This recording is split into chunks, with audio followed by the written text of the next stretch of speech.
Okay, thank you. Excited for a great matchup with the 24th ranked Boston College Eagles. Appreciate our fan base for selling out the game, and we're definitely going to need them to make it a special environment and make it a loud environment. It's going to be an awesome game of college football. I think it's the only ranked game on Saturday, or the only game between two ranked opponents, and so we're going to need to make sure that we set the crowd and make sure that the crowd's really good. We need all the advantages we can get. This is a really, really good football team. They're battle tested, obviously, with their road win versus Florida State. I think they're very polished as a team. I think Coach O'Brien has done a tremendous job with obviously not only the transition from taking over for Coach Hafley, but also the program alignment. You can tell in all three phases, offense, defense, and special teams, are aligned in how that they play the game. You can definitely see the imprint of Coach O'Brien on the offensive side of the ball with his development of Thomas Castellanos. SVP compared him to Kyler Murray, and I think that's a very good comparison. We have him, 73% completion percentage. He's got 6 touchdowns and 0 turnovers on the season. Is a dynamic player with his feet, but I think he's a very accurate passer. The play is never over with the ball in his hands, and he does a really good job of playing the play. I think they have a really good offensive line and a dominant line of scrimmage. They've always been a really good offensive line. 2 years or 3 years ago, they had 2 99-yard drives against us, dominating on the run on the ground, and so we definitely have a tremendous amount of respect for the offensive line play that they have. They've got a really good group of wide receivers. They've added a transfer wide receiver that also has SEC experience in the return game with Jaden McGowan. We know him well from his time at Vanderbilt and have a lot of respect for him as a player and know that he has really game-breaking speed. They've gotten several players out of the transfer portal at the running back position. Obviously, we know who Trayshawn Ward is from our time competing against him at Kansas State. He does a really good job catching the ball out of the backfield. So offensively, they're very good, very dynamic, stay on schedule, create explosive plays. Quarterback can create explosive plays with his feet as well as his arm. I think their offensive coordinator with his scheme design does a really nice job. Again, when you're talking about Coach O'Brien, whether it's been in college football with what he did at Penn State or in the NFL with what he's accomplished, Deshaun Watson's best years were with Coach O'Brien as his head coach and quarterbacks coach, and so got a lot of respect for how he approaches offensive football. Defensively, they're led by a veteran defensive coordinator who's got a lot of time both in the NFL and in various leagues, and Tim Lewis. Very good at the line of scrimmage, return 4 starters on the defensive line, return their middle linebackers, so they're strong in the middle. Very good at stopping the run, creating surge at the line of scrimmage. Their linebackers played really well downhill. They're a very difficult matchup in the secondary. Nothing's easy back there. Play a lot of variations of coverage. So it's going to be a real challenge for our offense and defense. We're going to have to play better than we've had the past 2 weeks. We're going to have to clean up penalties. Going to have to play fundamentally sound. We're going to have to find ways to create explosives in the pass game. Going to have to be a lot more physical at the line of scrimmage. We're going to have to sustain blocks without holding. So a lot of things that we can improve on that we're going to have to improve on in order to compete in this game. So with that, I'll open up for questions. I saw a clip earlier this week where you called the loss at BC a couple years ago one of the low points of your career. Why does that one stick with you? I just think at that moment, that game was hard for a lot of different reasons. I didn't think we played particularly well. There was a lot of noise around that game for comments that were made by me. So learned a hard lesson as a head coach there. And then obviously, to the emotional swings of that game, we came back, tied it up. They scored in overtime. We throw a pick the first play. First time having to deal with the crowd rushing the field and, trying to navigate your way off the field. So a lot to it, yeah. Eli, game prep, were you able to appreciate at all how much of a different spot that this program is at, than it was a couple years ago when it visited Boston College? No, I haven't really thought about it. I mean, I appreciate the try to definitely stay in the moment and understand that it's a special thing to be at Faurot Field in a sold out crowd, and have actually acknowledged that to a couple of coaches who've been with us the whole time that are on the sideline, whether you're talking about Coach Looper or Coach Smith or Coach Link. I've went up to them before the game and said, man, we've come a long way since we first got here. But, I mean, at the end of the day, Boston College is a really good football team. They were a really good football team in 2021. And so it'll be a really difficult matchup for us. It'll be a really good football game. What has Bill O'Brien done to kind of take away the mistakes that Castellanos made maybe in previous seasons, what kind of situations have you seen that he's put them into to set up for success in the last season? I think probably the biggest thing is just maturity at the quarterback position. I think the game slows down for you the more reps you get. Obviously, offensively, they're taking a little bit more advantage of. I think they kind of just put him in a box, so to speak, last year and said, hey, we're going to create, dynamic run game for you and then play action pass. I think they're treating him as he should be, which is a really good player at the quarterback position, and they don't really define what he has to be. He's growing in a lot of different ways. Last week they went empty quite a bit with him and let him throw the ball vertically down the field based off what the coverage was giving him, and so that's a lot of growth there. And then, there hasn't been a lot of quarterback-designed runs for him so far. Now, I'm sure they've got them, but so far it's just been taking what the defense gives us, and they're going to establish the line of scrimmage, which is always the quarterback's best friend when you can be in advantageous third downs. So, I think, again, Coach O'Brien has a philosophy and a system, and I think his offensive coordinator is doing a really good job calling plays for him. And just with his sort of follow-up group, you touched on his athleticism, but Mm-hmm. how much harder does that get to contain with the way they use those running backs in like wheel and flat route situations? Yeah, I mean, it's really difficult. It kind of dictates what you're going to have to do from a coverage standpoint. You can try to play man-to-man and spy him, but you got to make sure your spy is good enough to tackle him, or you can play zone. And when you play zone, you're going to typically be down a man in the box. So then they're able to, define the run game the way they want to. So it's definitely a chess match. I don't think you can go in and say we're going to do just this one thing or we're going to just do this thing and hope that works. I think you're going to have multiple, options and see which one kind of plays. When you look at your defense and you think about kind of along the way as this thing has been built with new players, new coordinators, new coaches, what are some of those things along the way that happened that has led to what we've seen the first couple of weeks? Well, I think it's player driven. I think that's the most important part of it is, the resurgence on the defensive side of the ball has always been player driven. And I think whether it's, you look at, even 3 years ago when it started to turn, you've got a lot of those same guys here. You had players like Darius Robinson and obviously JC Ennis, KAD, and those guys at the beginning of it and continuing to build on that standard. And now those guys are gone, and you still have Christian Williams and Joseph Charleston. You got Johnny Walker, you got Tristan Newsome, you got Chris Norwood. Then you got Marvin Burks, Trevez, who've all seen what the standard is.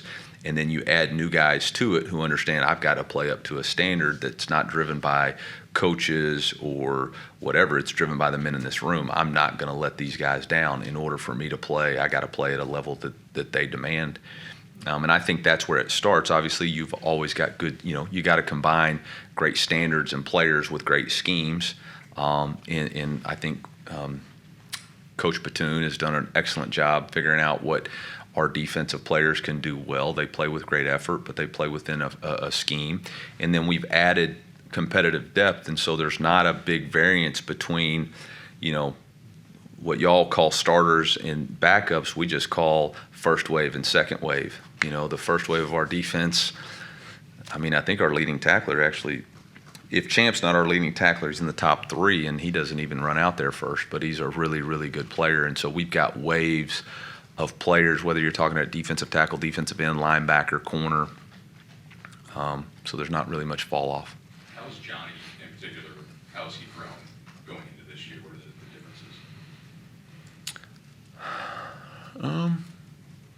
Well, I mean, I think physically he's continuing to get better. You know, he's a guy that came in at 205 pounds, and now he's 255, continuously rushes the passer well, continuing to, whether it was previous D-line coach or current D-line coach, he's taken different techniques and styles and learned, you know, added more tools in his toolbox from each one of those guys.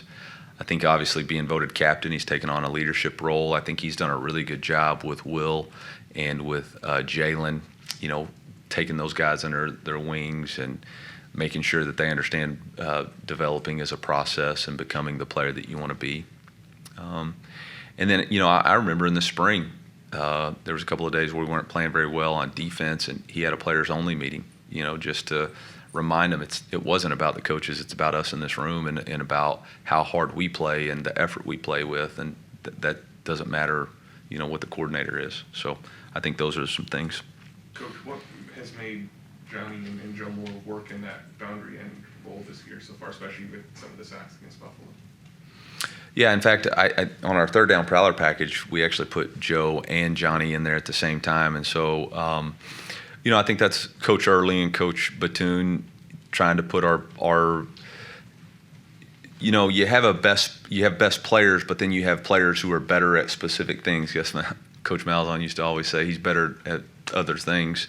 You got to figure out what they're good at and then use them in those strengths. And I think Coach Early and Coach Batoon figured out real quickly that, hey, these two guys have a really good pass rush moves and really do a good job containing the quarterback in their pass rush. And so, you know, that allows us to do a lot of different things within the prowler package. So I think that's been a advantageous deal. As far as in the boundary position, those guys have athleticism, flexibility. You know, typically your field end's going to be a little bit bigger, a little bit more stout, and so that's why Zion and Eddie and Ja'Kai play to that area. You mentioned explosiveness especially in the passing game, but how pleased have you been just with your efficiency, especially with Buffalo kind of willing to give up the short stuff? I think you guys are third in the country in first downs. Even if you aren't getting a lot of long plays, you're getting down the field and scoring points. Yeah, I mean, I think that's a sign of growth and maturity from, you know, all of us on the offensive side of the ball. We all want it now. We're instant gratification. We all want explosive plays.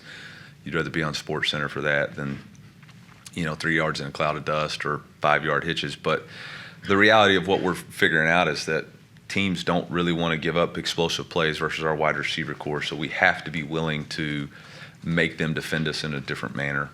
And I think our offensive staff, you know, in the first 2 games has done a really good job of figuring out what the defensive plan against us was, and then even having to come up with stuff that maybe wasn't in the game plan that we know, you know, defeats this or defeats that. And I think that's, you know, again, just Coach Moore does an excellent job on the offensive side of the ball with his group and able to communicate with the quarterback, able to calm those guys down. I think, you know, there's a little bit of impatience with the offense at times. You know, it's 3-0 at the end of the first, and you know, we've missed a field goal and we're not really where we want to be. But I think he did a really good job of settling them down in that first drive of the second quarter and getting them in the end zone, and then just calming them down. Like, guys, it's going to be a little bit of a grind. It's going to be a little bit of a grinded out style for us right now, and we can't be afraid of it. Coach, last season y'all played an elite running quarterback in Jaden Daniels.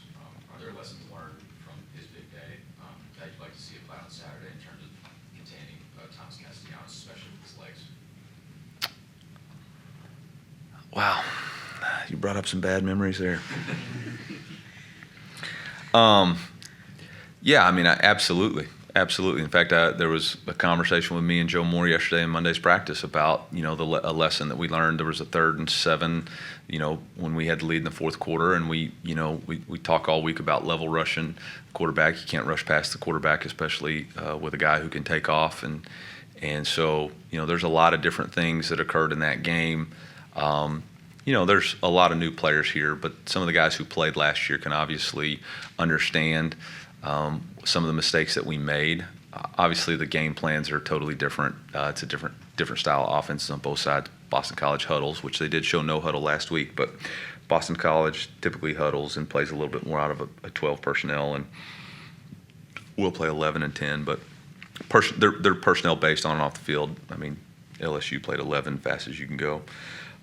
So there are some differences there. The things that we've tried to do is obviously Champ, Flag, and Eddie played against the quarterback last year, and so tried to take, okay, what did y'all think about them? What were some things that he did from a player standpoint that you can let the rest of us know, so we can get a little bit of an early scouting report. And both were consistent in saying that he's as fast as any quarterback they've ever played against. He does a really good job of extending plays, and if you don't have a specific plan for containing him, then it's going to be a long day. Coach, what were your first thoughts when seeing Tristan Newsom play, and how has he grown since then to be, a key contributor on the defense? Well, our first thoughts when we saw him play in junior college and recruiting, typically, we weren't necessarily recruiting junior college players as much because the portal opened. But he was a dynamic player at the linebacker position. I know Coach Smith got a live eval on him. He came in the spring and flashed, and thought he did some really, really good stuff in the spring. But he was playing behind a really good player in Tyron Hopper, and didn't really always want to take him off the field. So I thought he did an excellent job of just trusting the process, not getting frustrated with his role, embracing his role, improve every day. And when the opportunity came after Hop got dinged, man, he took full advantage of it. And I think he's still taking advantage of it now. The difference is that he doesn't have to feel the necessary need to play. Hop was playing, of the 65 plays, Hop would play 50, 54, 55. I think Tristan can play, a nice 25 plays on defense and then add another 12 on special teams. I think one of the most impressive things about Champ so far is that he starts on 3 teams or 2 teams for sure, and rotates in on a third. So his ability to play defense at a high level, but also be able to help us on special teams, those have not necessarily shown up in the bigger stats yet, but they will over the course of these games as we play. I know it's still early in the week and it's only been a couple days since Saturday, but how are Luther and Theo feeling? Yeah, both feeling good. I'm going to try to just stick with that. I guess it's not really fair to y'all because y'all don't get the SEC. The SEC only reports if it's SEC to SEC games, right? So Luther's, I would say, probable. Theo's probable. I'm not concerned about either one of those right now. Brett Norfleet would be questionable. He'll practice today. We'll see kind of where he's at. Cam Johnson's questionable. We'll see. He should go out there in a green jersey today, kind of see where he's at. Yeah. Unless y'all have some inside information, I'm not going to answer any more questions about injuries. Hey, Eli, I think your 2 starting corners are the only players that have been over about 30, 35 snaps. Where do you, is that, how do you feel about the depth there? Do you have guys that you're comfortable, like at some of the other positions where you don't think there's much of a drop-off, or is the separation bigger there? No, no, there's not. We feel very good about really our top 4. Jamarian Wayne's really been dinged up with his hamstring. He practiced yesterday. He looks to be, I hope that he really can go this week. I don't know where to define that. It's probably still questionable, but that's a guy who hasn't been able to play and help us at the corner position. We have total confidence in Nick DeLoach. I think those numbers get overinflated because the Prowler package, we sub in 6 DB or 6 body types, but we sub in a corner and we have to keep the 2 starting corners in. We have total confidence in Nick DeLoach, so much confidence. I think he starts on 3 special teams also. So I think that's where the reps are. But there's no reason that we know Chris can play. We know Marcus Clark can play. We know Nick DeLoach can play. We know Toriano can play.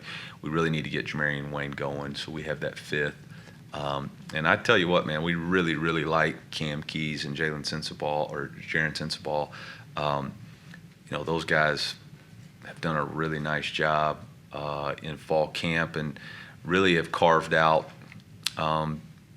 If they were closer in the depth chart, they would have carved out a spot for them on the special teams. But we just don't want to use them in special teams if we're not going to be able to commit to them enough reps on team. It's one of those fine lines where you don't want to use a player's season if they're not going to get 300, 350 reps on the year. Coach, any lingering concerns with the field goal operation after a couple of misses? No, I don't get too concerned on 52 yards and 49-yard misses. Those aren't layups. I was more concerned with our offense's inability to get them closer, in our offense's missed execution right there on the 2-minute drive. I mean, we were in a much easier field goal range and don't execute that last play, throw it 5 yards behind the line of scrimmage. Tailback decides he's going to go NCAA 25 on us and push like 3 of his own buttons, like spin, juke, spin, move left. So I was way more worried about that than our field goal kicker. I've got all the confidence in the world in him.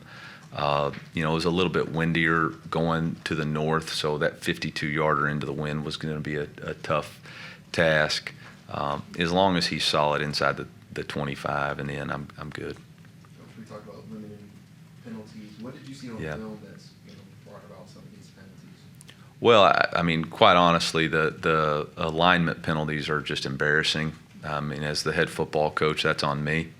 That's undisciplined football, and for me to allow that, to happen, we had alignment penalty in the first game, and to have it again in the second game, that's on me. So that's got to get corrected and get taken off the tape. We took a 5-minute period yesterday with just alignment to make sure we don't have too many guys on the ball or not enough guys on the ball. So, that's got to get corrected. The holding penalties.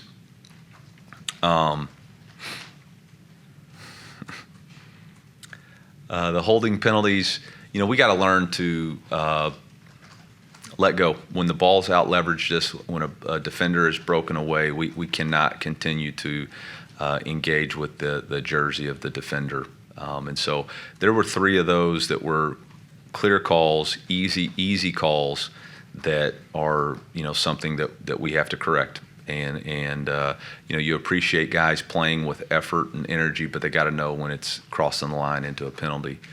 The other ones we'll be all right with. We'll figure that out. Anything else for Coach? Thank you, Coach. Thank you.